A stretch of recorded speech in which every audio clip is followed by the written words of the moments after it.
Dimitris, thank you so much for joining us today at our pop-up talks. We really appreciate it. And now you're here kind of in two capacities. Firstly, with Wyndham, and also as a long-term supporter and judge of the Sustainable Hospitality Challenge. Yep. So you've been working with the challenge for a long time now. What kind of impact do you think that it's having on some of its development over the last couple of years? Look, it's first of all, it's a pleasure to be here in two capacities. On the hospitality challenge, the reality is that the challenge has evolved tremendously in the last 3-4 years. The introduction of the design and the architectural and the polytechnics has changed completely the way we look at the challenge, because we just realized that it's not just about a great concept. How do you actually bring it to market? Design, the architectural concept, and the mechanics of bringing a concept into life, it was very important. So embracing the two actually made a huge difference. This year, it was such a difficult decision. Who's going to be the finalist? I remember we were in Amsterdam where we had to choose who's going to be the 5 finalists. I can tell you, Jennifer, it was one of the most difficult things I've ever done in my life, because they were great concepts, enormous passion, extremely positive. A lot of positivity was coming out. And it wasn't just about hospitality. It was about the future of design and how design can actually match hospitality for a more sustainable future. So for me, that whole blend has been a great development of the challenge in the years to come. Fabulous. And now there are a lot of amazing presentations and a lot of amazing concepts to come out of it. Were there any particularly that resonated with you? Yeah, I mean, look, I'll tell you what we all discussed in the jury, right?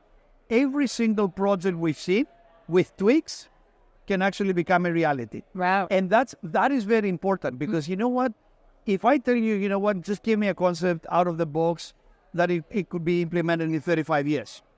Anybody can do that. I don't know, I'm going to put a resort on the moon. Yes, in 35 years, 40 years, this could be possible. But what happens today? Climate change cannot wait. Sustainable hospitality cannot wait. So what I've seen projects with a tweak that can actually be implemented tomorrow. And that has been the great change that I've seen in the last 2 years. People realize that although we talk about the future a lot, actually the future is tomorrow. And they're coming up with concepts that, you know what, with a bit of a tweak and a kind of like an additional study, they can actually be implemented tomorrow. I personally saw 3 projects that I would put my own money tomorrow morning, because I can tell you these projects with the right leadership, the right tweaks, they can be implemented tomorrow morning and they can make a difference. So share your insider knowledge. Where shall we put my cash? Oh, no. I'm not going to do that, because if I give it to you, everybody will know. So then... You're keeping it to yourself. Yeah, I'll give it to myself. No, but seriously, look at the concept with the silos, right? Taking abandoned silos and bringing life to them. Look at the way that you can actually help, diving. How diving can actually become part of sustainable hospitality. These are great concepts. They just need a bit of a tweak, and tomorrow morning you can implement them anywhere. Actually, from last year, I do know that there are a couple of projects already in the works of making them reality, and that is amazing with a challenge. It's not just about the future, the future in 30 years and what is going to happen. What about tomorrow? Climate change and sustainable hospitality cannot wait. Absolutely. And that'd be great. We can get them back here to see who's gone to market, their journey. 100%. Amazing. 100%. In the next 5 years, we have to bring them back and say, okay, so what has been the process? And one thing that actually really excited me. So in Amsterdam, when we had the semifinals, I had 2 universities, 2 groups that they didn't make it to the finals, who called me and said, can we work with you to make sure that we don't... I understand we didn't win. I understand we're not the finals. But can we actually progress with our ideas? Can we actually progress with our concept? Can we work with you to make sure that our concepts actually see the day of light, the light of day? That's and I'm like... exciting. I'm like, and I would expect, years ago, I would expect, oh, you know what? I didn't make it to the finals. I'm disappointed. I'm going to give up. They're not giving up because they believe in what they do. And that makes me extremely excited about the future. Wonderful. Good to hear. Now, let me just go back quickly to your Wyndham hat first. Off camera, you were just telling me a little bit about a recent acquisition that you guys have made. Yeah. About a year ago, we bought a wonderful brand in Central Europe called Vienna House. It's a brand that actually we didn't have in our portfolio. It's 48 lovely properties, Germany, Central Europe, Czech Republic, Poland. It's a brand that kind of fits between the 3 and 4 stars. So it's Vienna House and Vienna House Easy. I hate to use the word, but it sits within that what we call lifestyle brand. And we're very keen to expand that outside of Europe. We have a great pipeline in the CIS. We're looking at bringing it to Turkey. We're bringing it in India and the Middle East. So very exciting. And actually, I was in Germany last week. We opened our first Vienna House Easy right after the acquisition in Potsdamer Platz, a beautiful hotel. Oh, you're going to love it. Yeah. Full of art, a really, really, really nice and beautiful property with a great concept. So yeah, very excited about this acquisition. Obviously, very excited about all the other brands that we have in the Middle East and across EMEA. So it's not just about Vienna House, it's about the other brands that we have as well. And what are you finding that's really getting traction in the Middle East market at the moment? Look, obviously everybody talks about Saudi. Yes, so I will leave Saudi aside because everybody else talks about it. I think for us, Egypt has a lot of potential. We see a lot of demand coming out of Egypt.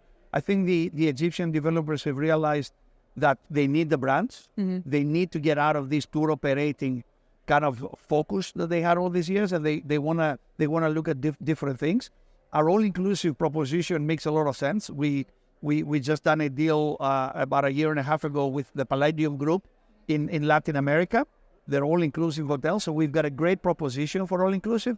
So Egypt is one, and again, Qatar continues to be a great market for us. In Oman, I see a lot of developments coming up in Oman, and obviously right here in Abu Dhabi, Dubai, and the UAE.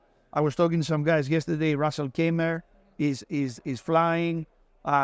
Saudi. So this is a place not just where hospitality has a great potential, but a lot of new things are tested.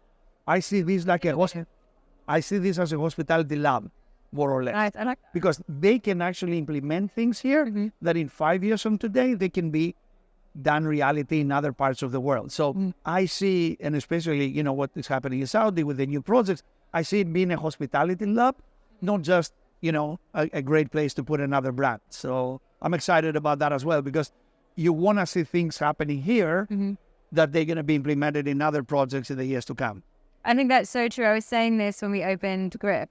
Basically now the rest of the world's looking to the Middle East for innovation, for what's new. People are excited here about what's happening, whereas previously there hasn't been that kind of that focus on the region. Correct. And then, a lot of people say, oh yeah, but they've got all this money. What are they going to do with it? You know what? There's so many people with a lot of money that they don't do the right thing.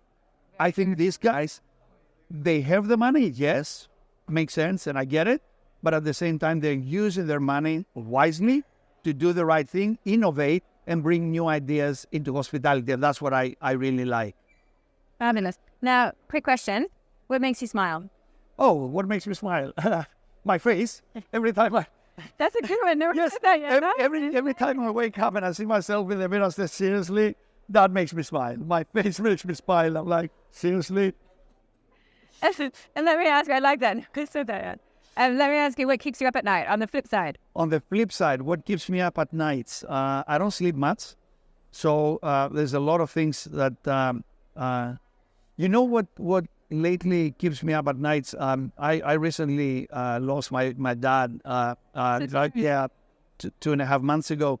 And what recently keeps me up at nights is the fact that the question mark, have I been a good son, and am I a good father? This is what, I don't know, suddenly as you grow older and you lose your parents, you just realize, have I been a good son, and am I a good father? So that wakes me up at nights these days. That's really poignant. That's something that we should all be thinking about. So thank you very much. Thank you. Lovely Thank you very much. Lovely to see you. Thank you for having me.